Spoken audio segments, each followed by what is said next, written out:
What's up, you guys? Welcome to Walk the Line. We're talking prop bets for UFC Saudi Arabia. I'm going to throw at least 3 prop bets towards your guys' way that I like, so stick around with me here. If you guys can, please smash that like button real quick. Subscribe if you're new to the channel. Go follow me on my social media. If anyone's looking to work with me for my official plays for this card, we're talking the bets that I like most for the card. Do not hesitate to reach out to me. Shoot me a DM through my social media, or I also got my email scrolling below. All right, guys, I won't hold you up. We're going to jump right into the first prop right now. Let's go. The teller. First fight I want to talk about involves my boy, Grad, who's taking on Lucas Alexander. This fight's taking place in the featherweight division. Grad is coming into this fight looking to get a finish. All right, I'm telling you guys right now, he has a higher level jiu-jitsu game than he gets credit for. Just 3 submission victories come by sub out of his 14. But understand that I'm telling you guys, he knows what he's doing down there. Okay, he definitely can knock you out. He's very offensively aggressive. Okay, and Lucas Alexander is a fighter. When he's losing, he's being finished. We've seen him get caught up in a sub early on in his fights. We've seen him knocked out multiple times. He's coming into this fight off a very awkward knockout loss. So we'll see how the head's rested up. And besides that, listen, big tip of the hat to my boy Bogdan, but we've talked about it. I've talked about it with him. We understand that he does have some defensive flaws in his game. He is absorbing 10.25 strikes per minute under the UFC banner, right? Fighting over in Dana White's Contender Series, right? In those 2 fights. One fight, he was knocked out very quickly against Tom Nolan. And then even in that last fight that he just prevailed in, he took a lot of damage, okay? So he is there to be hit. It's not out of the realm that Lucas Alexander can have success and potentially even land his own knockout in this fight. But I think it's more likely that Grad is the fighter that lands a knockout or even finds a sub. I think you guys know where I'm going with this. I am liking a finish to happen in this fight. We head over to BetUS real quick. A special shout out to my partners over at BetUS. If anyone's looking to sign up to a new sportsbook, reach out to me, shoot me an email or DM me on social media. I will give you my referral link over to BetUS. You'll get a 150% match on your first 3 deposits. All right, we take a look at the under 1.5. It's at plus 165. And also note, as we get closer to fight night, we may see more props unravel where you could target Bogdan to land a KO, and you can look at those types of odds for specific types of finishes. But I do not mind that under 1.5. And if you want to play it a little safer, okay, guys, for those of you that want to play it a little safer, you want to look at this spot as just a spot to put some money in your pocket. You may want to target the under 2.5, which you could find right around even odds. Okay, and that's obviously a safer route. You get it essentially a whole nother round for that finish to happen. And you guys know I typically say if you don't get that finish to occur within the first 2.5 rounds, it's very unlikely you see it in the last half of the 3rd round. But you guys saw that bite me on the ass in that Yuri Prohaska versus Jamal Hill fight, as I had that targeted in a massive way on the under 2.5, and the finish happened seconds after that took place. So maybe we're adjusting how we are looking at these fights, but I do like the under 2.5 or the under 1.5 if you're looking at those. If you want to get those nice juicy odds, a nice plus 165, you're looking to chip up big and not risk too much. That's a play you want to look at. I think that we could see a knockout come either way. We could see Grad pull off a sub here. We're going to see a high pace of this fight, and it's very likely we're going to see this fight be finished before it makes it to the final bell. Let's bump up to the lightweight division where we have Terrence McKinney taking on Damir Hadzovic. Damir has been out of the cage for quite some time. He's now 38 years old. Okay, this is a fighter that's coming in with some real questions behind him, and he's taken on the very dangerous McKinney, which, yeah, McKinney will take his fair share of losses. There's no question about that, but when he's hitting on all cylinders, I mean, this is a dangerous fighter that looks to get his opponents out of there.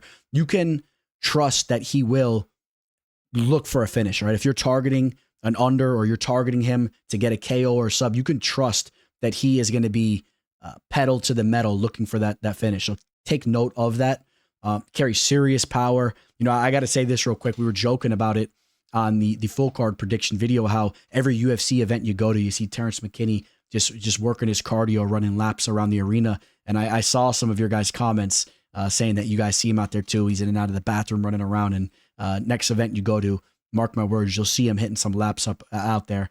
And listen, he's coming off a brutal KO loss to Esteban Ribovics. It was nasty. But before that, he did have 2 first-round KOs And combined time in both those fights against Brendan Moreau and Mike Breeden, we're talking about 1 minute and 45 seconds of time.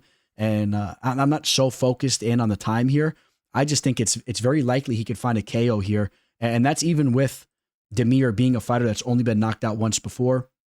Just coming off the layoff and him getting up there in age, and McKinney just throwing heat towards his way. I think McKinney's going to be hungry to land his own KO after being knocked out in his last fight. And I could see it happening. And just per odds, I don't mind it. I mean, you take a look at the under 1.5. It's set at -240, opened up at -225 over on BetUS. I mean, not a lot going on with the value there, even though I think it's very likely we do see an early finish. But if you want to look for some real value, I know some of you guys tune in for those big plus odds. Take a look at Terrence McKinney to land a KO in this fight, which is right around like +230. I think that he could very much land that KO. At least he's going to go out there and look to land it. I promise you guys that. Maybe he could rip Demir down and try to sink in a choke. I just don't see that in this matchup. I know Demir was exposed by Hanato. Hanato's high level there, even though it looked like he didn't even know any type of jiu-jitsu against Makhachev. I guess highlighting how high level Makhachev is. But, just to mix that all together, I think that it's very likely that T-Rex gets the KO in this fight. I like the plus action there. Let's talk about Magomedov versus MVP, one of the standout fights on this card. If you guys didn't catch my full prediction video, yes, I did pick the underdog MVP to win this fight. This is an absolute striking delight. And this is a fight that we really should see take place on the feet. And this should be a kickboxing match. And I think it's very likely that we see one of these fighters land a KO. All right, I'm going to cut right to the chase. Obviously, with me picking MVP, I feel it's more likely that MVP is the fighter that lands a KO in this spot, right? 12 knockouts out of his 22 victories.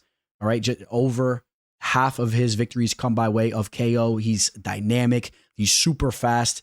He brings in a crazy frame to even the middleweight division. Of course, it was more highlighted in the welterweight division, but here he will have that long frame to attack from the outside. And when he blitzes, it's different, right? We've heard Joe Rogan talk a lot about these types of fighters, right? The Stephen Thompson, Michael Page type of fighters that have that karate point style fighting. They blitz in, and the way that Sher Magomedov keeps his hands low at times and is there to be hit, even though he's dangerous offensively, he is there to be hit.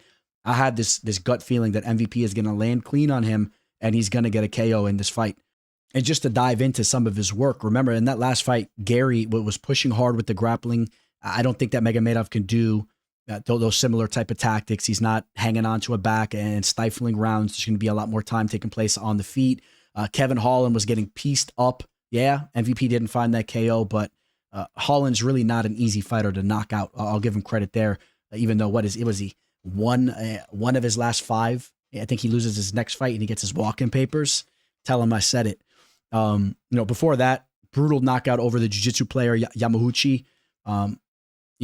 Logan Storley, a fighter that's pushed the wrestling nonstop. You guys know I'm familiar with Storley. We interviewed him here on the show. It's a high-level Division I wrestler who was pushing VP up against the cage, wasting a lot of fight time, so we didn't get to see that knockout landed. But, I mean, you just go back. Let me just highlight some of the huge performances that MVP's had. I mean, he was in there breaking dudes' noses like he did to Derek Anderson. I know that some of these fighters aren't really household names, but every time he was in the cage, back in Bellator, man, he was in there just running circles around these fighters, and he's always live to land something wild. You think about what he did to Charlie Ontiveros or what he did to Cyborg Santos, cracked his skull. I mean, he can land a KO on you, and my gut is just telling me that the way that Magomedov fights, he's going to find himself hit with something big in this fight. So on BetUS, you look at the under 2.5. It opened up at +200. It would have been nice to grab it then. It's now +175. Still some value on that line, but you know what we're here to talk about. You can take MVP to win this fight via knockout/TKO at +600. Okay, that's roughly what you're going to find there, and I think there's some value on that line. Comment below. Let me know if any of you guys are taking that bet there. And comment below. Let me know what your favorite prop bets are on the card. I want to hear what you guys have to say. I want to see if any of them are interesting. Maybe I'm tailing you guys. All right, but comment below. Let me know if you're tailing me on these 3 or you're fading me, and let me know your favorite bets. Signing out. Teller. The teller. The teller. The teller.